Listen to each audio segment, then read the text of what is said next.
to a fantastic and very scintillating episode of Couples in Business. Oh, I gotta change that. You gotta handle them. Chairs. Couples in chairs. There's couples in cars and you're couples. This is our first episode ever, and I'm realizing that we need to have a computer.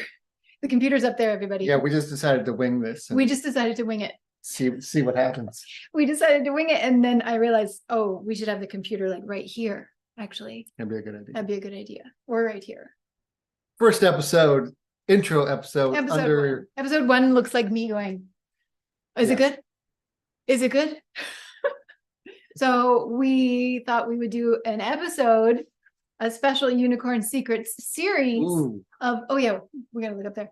A special Unicorn Secrets series of couples in business. And we're just testing with both of us. Can you hear us? Can you see us? Oh yeah, because we had a microphone that's a little bit away from us right now. So we're just making sure everything works good. Yeah, and apparently it's Black Day. We didn't plan this, but we do look very cute together.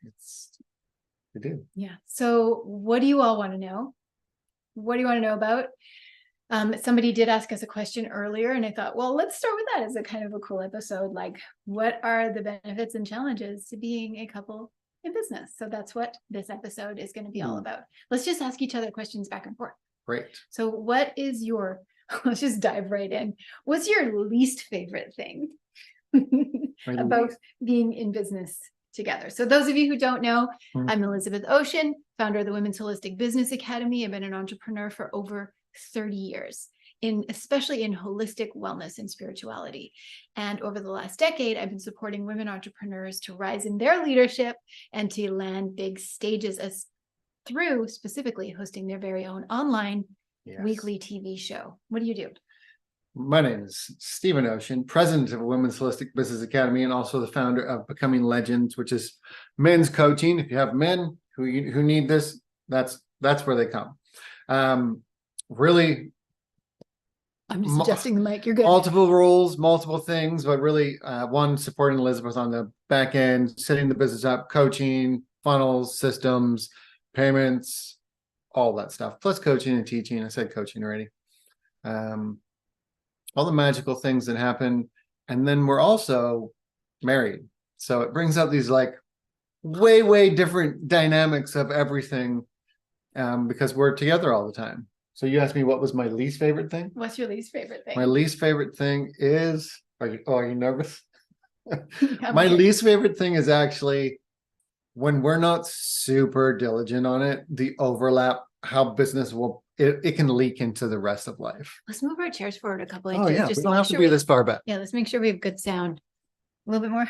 Yeah, this looks way better. Yeah, that looks better. And the sound's gonna be, I think we could, here, I'm gonna tip the camera down a bit. Keep talking. Oh gosh. My least favorite piece. My least favorite piece is that if we're not if we're not really mindful of our time, of when our starts and finish are for our business, it will overlap into our life, which means connection time together, chill out time together, just like the other parts of life can dwindle.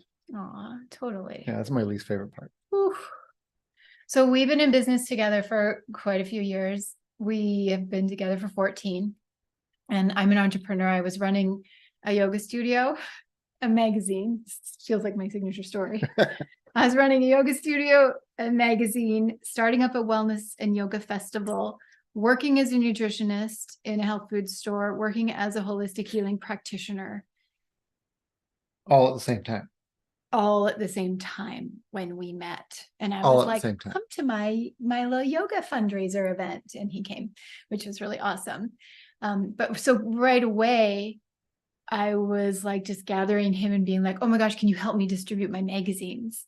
I have an event, I have this festival coming up, which was the first thing I ever invited him to. He didn't come, but he called me like 2 weeks later, finally.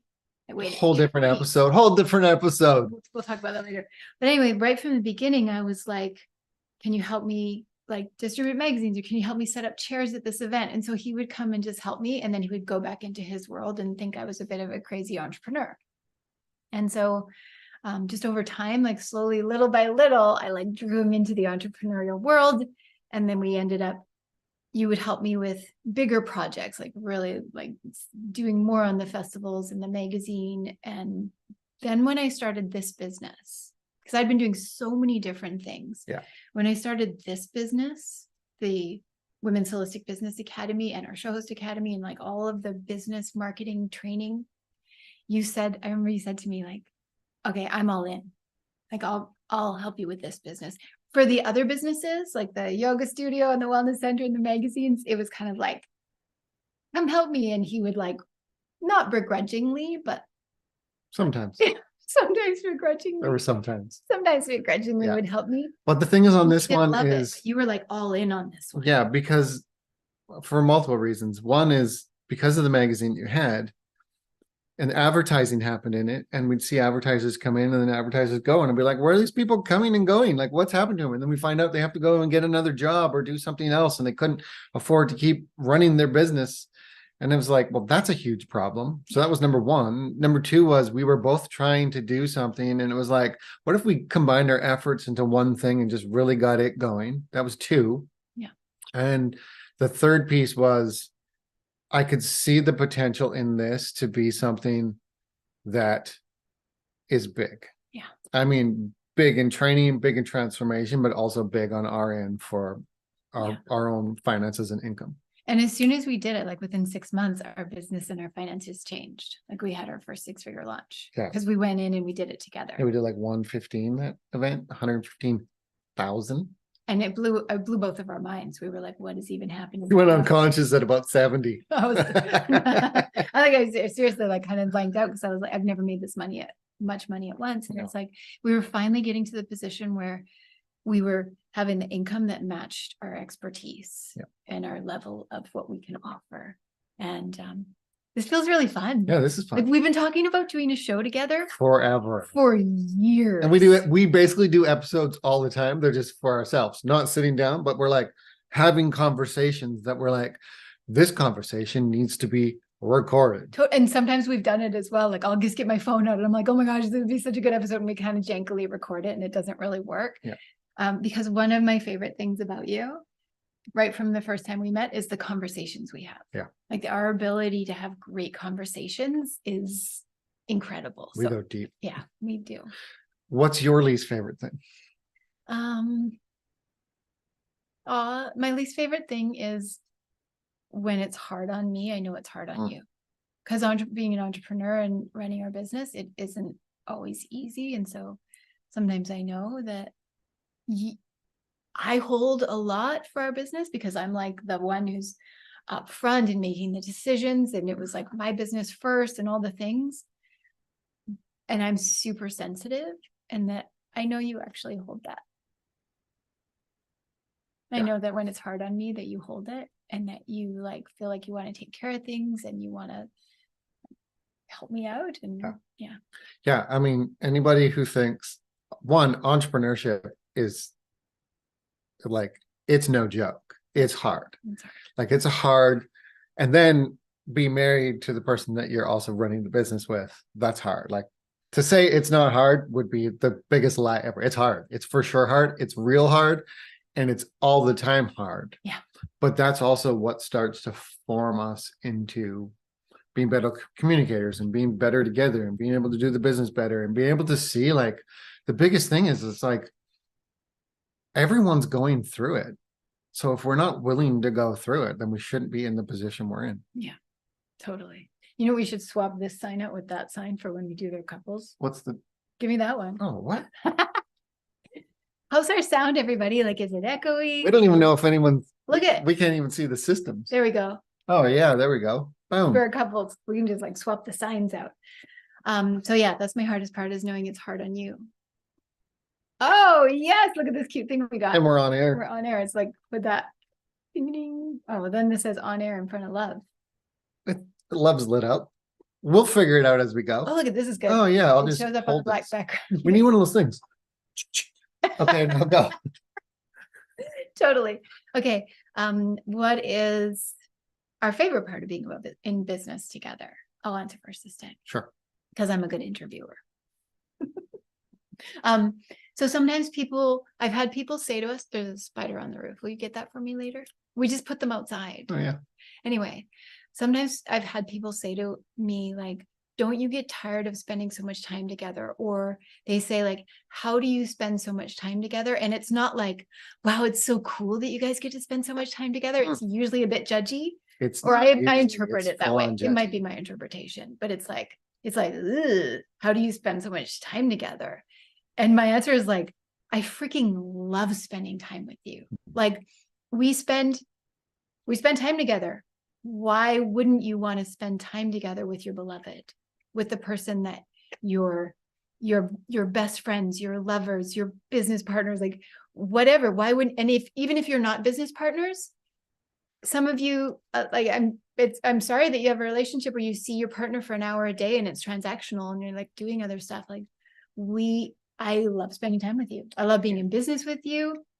I love that I get to spend my life with you, because I wouldn't want to reach retirement and be like, wow, where have you been for the last 25 years? Yeah. Like, who are you?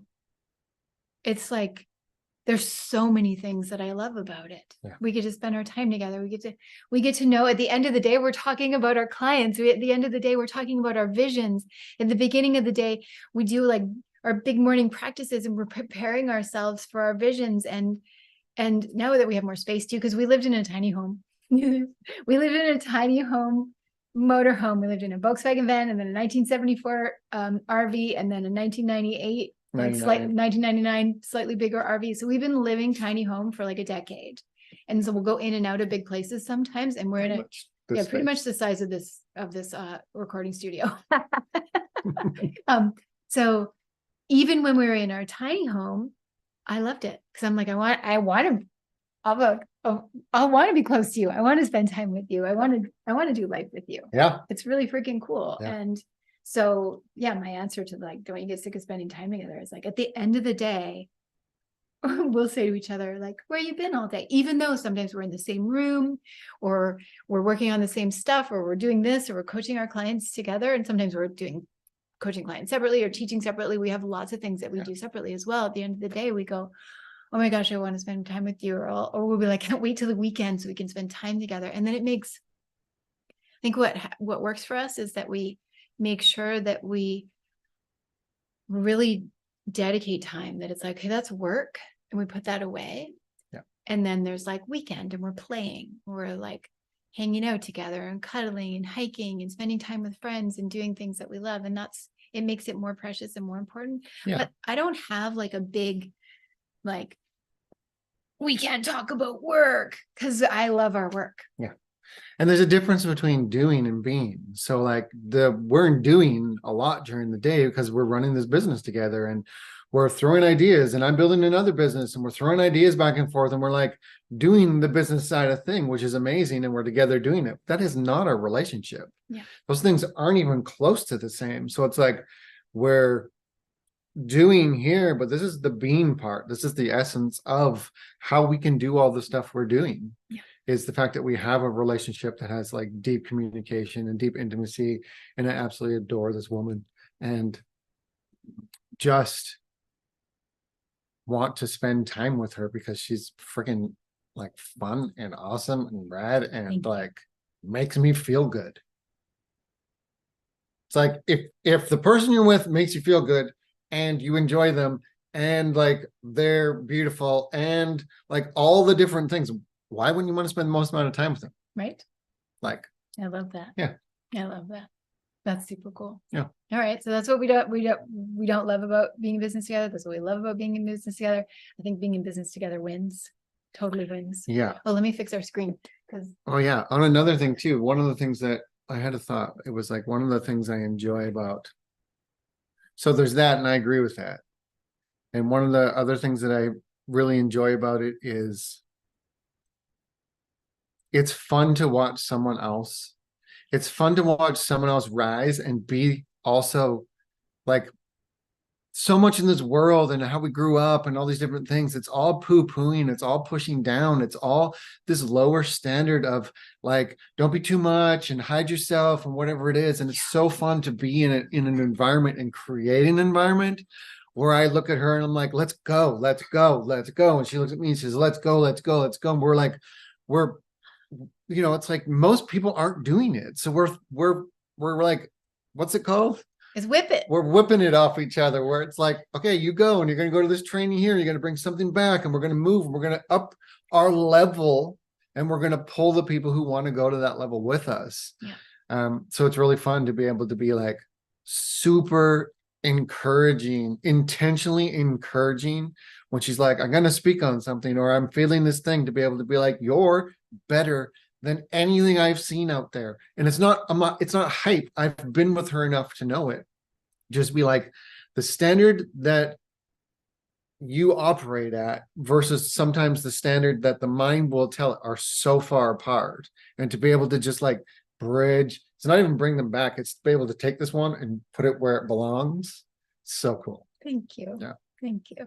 I love doing this. Yeah. Like this is the inaugural episode, everybody. This is. We've been thinking about this for years, and right now I'm just like hearing what you're saying, and I'm like, oh, this is really happening. Yeah, my actual job for the last decade, probably the entire time we've been, but has always been, this chick is amazing. How can I elevate her? And I only started to really get it over the last few days. Yeah. Isn't that wild? Like, because I still have a lot of self-doubt. I still have a lot of like all the programming in here.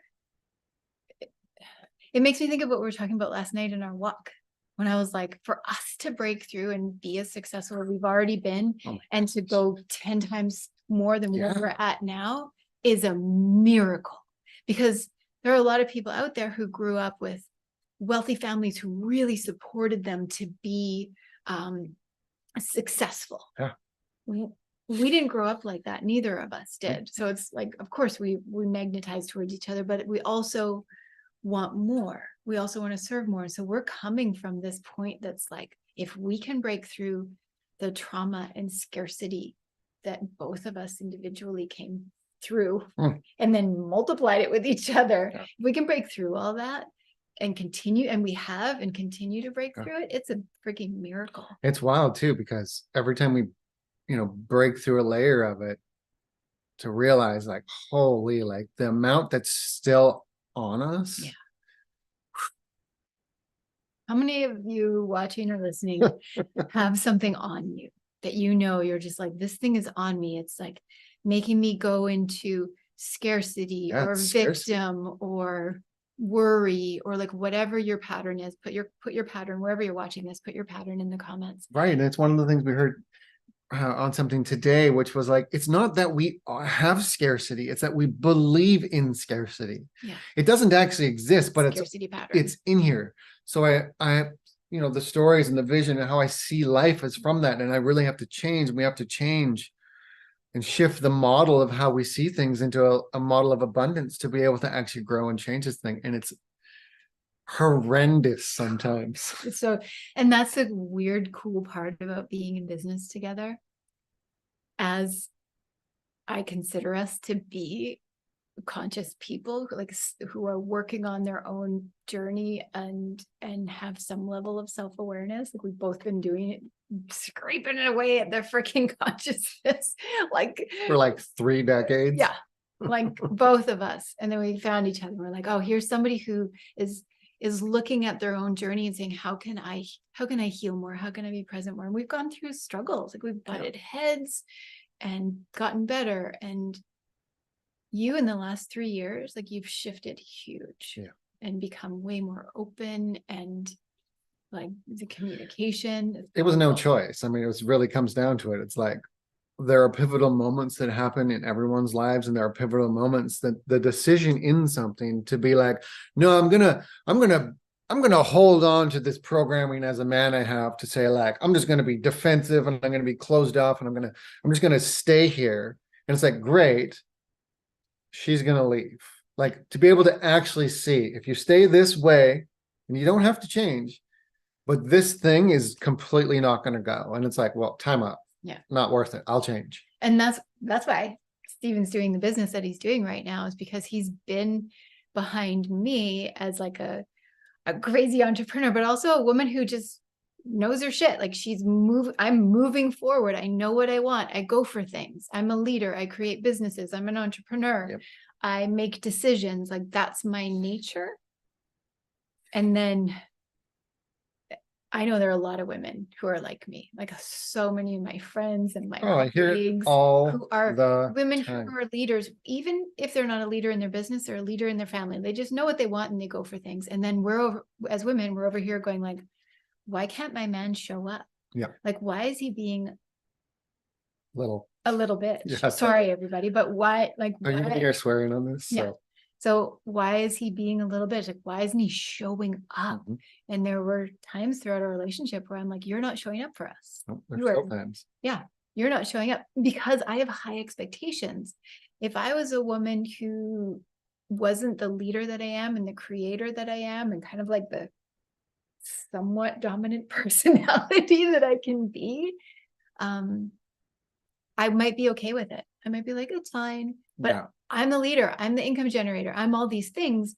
And then it puts the energetic dynamic of our relationship can be like, "Arr," and you've like For sure. walked through it. But it also comes on the fact that it's something that I want for myself, but oftentimes is like, I think everyone has this in some ways, like it's who am I to want more and have more, but really when it comes down to it, like in men's world, it takes the beauty, it takes the queen to like snap out sometimes. Oh, can I say something? Yeah. So it's like sometimes women out there are going like, oh, I need a king in my life. Like I need to go find a king and get rid of the man who I'm with, which maybe it's possible. Sometimes Sometimes the way that it works. rolls. But so many women I know also, it's like there's a king in front of us, and part of our role as queens is to help him rise into his kinghood. And you've discovered that in your men's work. Yep. Like it isn't a separate thing. Because your role is to, like you were saying earlier, your role is to boost me up and lift me up into who I am as a queen. And when I say that, it means like a leader who is fully in her power. And it's my role to lift you up as a leader who's fully in your power. A kingdom requires a king and a queen to run a kingdom. Yeah. So. Or a queendom. Or a queendom. Exactly. But it's one of those things too, where it's like, so many, I've heard it so many times, like hundreds and hundreds of times I think the number one holdback for women in business is a disconnected, emotionally unavailable man. Yeah. That's the number one holdback. And it's like, okay, well, that's the holdback. If anybody out there agrees, just like tell us. And I've just seen it and I've experienced it to be like, oh, I'm actually holding her back in a lot of those ways. And I have to become more tapped into myself and more of my power and more my capacity, find ways to be able to do it. And it can't be through her. So often I think what men do is try to find themselves through their wives. And we can't find it there. Yeah. We have to find it with other men. We try to give you your identity and like fix you or like pull you up. And that's, yes, what I was just saying, like it's our job to lift each other, but it's not our job to fix each other or give each other our we're not projects. These are not projects. Yeah. So we need to know our guys are not projects, our men are not projects. And when the more that I not give you space, because that sounds like I'm giving you something, but the more like space is created and I take care of myself and I let you like be in your role and I let you love me and I like put down my own blocks to it, the more you rise in your natural capacity. Yeah. It's really freaking cool. Because we're not in competition. Yeah. Because we're both competitive. Yeah. If we're in competition, then it's like, it's all masculine dominant. Doesn't matter who it is. It's masculine energy and we're going to battle for it. Yeah. So it's. And then the relationship can become about like masculine energy battling. And it's like, as women leaders, we need to be able to soften, but we need our men. Like, I'm not going to soften in order for you to be strong. Mm-hmm. You're going to have to be strong in order for me to soften. Yeah. And I'm even calling that out of you more now. Yeah. It's like, if we were going to dance together, I'm not going to soften until I feel you lead. Yeah. I'm not going to relax until I know you've freaking got us. Yeah. And I think that so many women who are in positions of leadership and power and like we're leaders in our communities, we need you, like just saying you and all the guys who follow you, like we need you to come in and actually like be in that position of strength so we can actually feel you. Yeah. And what's one of the things about it too, and that's why I started doing men's work and have tools and systems like that we use over here is because so much in the self-help world, it's men trying to use women modalities to get into their power, and they don't work. Yeah. It's not the same avenue. It doesn't look the same. So it's like, we need our own stuff so that we can come back and bring that strength to it. And it's so easy in the world of men stuff to be like, well, I can work on my body and I can like focus in work or whatever it is in here, but there's so much more to it in terms of like our actual heart, our actual emotions, the actual stuff that makes us human beings that's so sedated and so shut off and so numbed down that, we're not alive for ourselves. And then we were like being called to raise up, and we're like, yeah, what does that even mean? Because we're so shut up. So thank you for leading men in awakening. Yeah. If any of you have a man who needs support in his awakening, and you're like, he's checked out, he's tuned out, I don't know how we do it, but we somehow get him connected with you without him feeling like he's being told what to do. So if any of you have a man who you feel needs some support in his waking up journey, maybe just message you directly, just direct message you. Yeah. Instagram, Stephen Ocean Life, or just email me at stephenoceancoaching@gmail.com and we'll figure something out. Done. I like that. Yeah. Really cool. And any of you ladies who want to connect with me, it's Elizabeth Ocean Biz. Yeah, it's because like when I me a suffer, you message. suffer, and when you suffer, I suffer. Oh yeah, there's But we like, can't heal it necessarily. We heal stuff together, but it also requires our individual stuff to happen. And that's how we raise up. So yeah, we need each other. Yeah. I like it. Next time we do this, because we're streaming using a streaming service, and then I'm on Zoom, so you can see my name. Maybe next time I'll put like both of our hashtags. I like it. Our handles. On StreamYard. No, not StreamYard. We use Restream. Restream. So many of them. I know. We can put the link for you. This is how we're broadcasting out to YouTube, a few places, and a few number of places on Facebook and all over the place is Restream. So I'll put a link. If you use it, let me know. Yeah. What else? We did an episode. Let us know how the sound was, how the visual is. Oh yeah. Because I think this setup's better when we're closer to the mic. We can probably get even closer, but Let's try.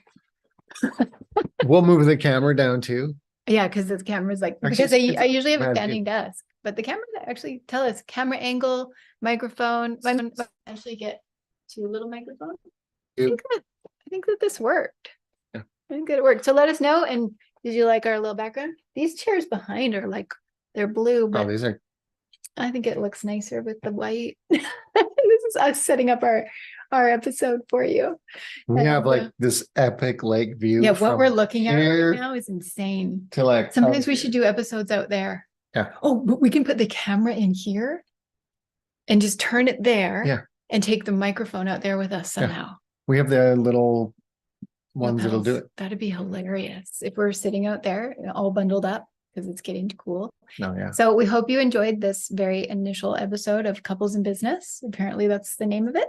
Yeah, we'll go for now. But we've been thinking about starting this for years. And I think that, sometimes we have ideas. We're like, oh, this would be such a cool thing to talk about. I think that when we have that, we come down and we go live. Love it. We just like, even if it's a 10-minute episode, or sometimes if we're just like chilling out in our we just finished teaching our Show Host Academy. Yeah. And I was telling our show hosts, the best thing to do right now is go make an episode, because I'm like, the energy's there. And the best thing for us to do is like, this is perfect. It's the end of our week. It's our final teaching segment. Yep. Maybe let's not book any coaching on this day in the afternoon, because we can sit down right away and do an episode. Speaking of that, I have some coaching I got to get to. Oh, shoot. Let me check the calendar. So tell us, everybody, in the comments what you enjoyed about this episode. Oh, shoot. Yeah, we got to get some food, because I have a meeting and you have coaching. Yeah. All right, everybody. We love you so much. We got to go. You got to go press the stop button. It's up there somewhere. All right. Okay, everybody. We love you so much. This has been amazing. Tell us what you loved about us, and tell us what you want to see more of in the upcoming episodes. Like, be like, how do I end this thing? How do I end this thing?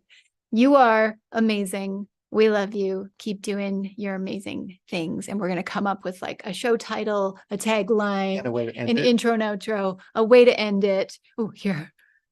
Oh, boom. Hopefully the screenshot finds that. All right, everybody. Bye.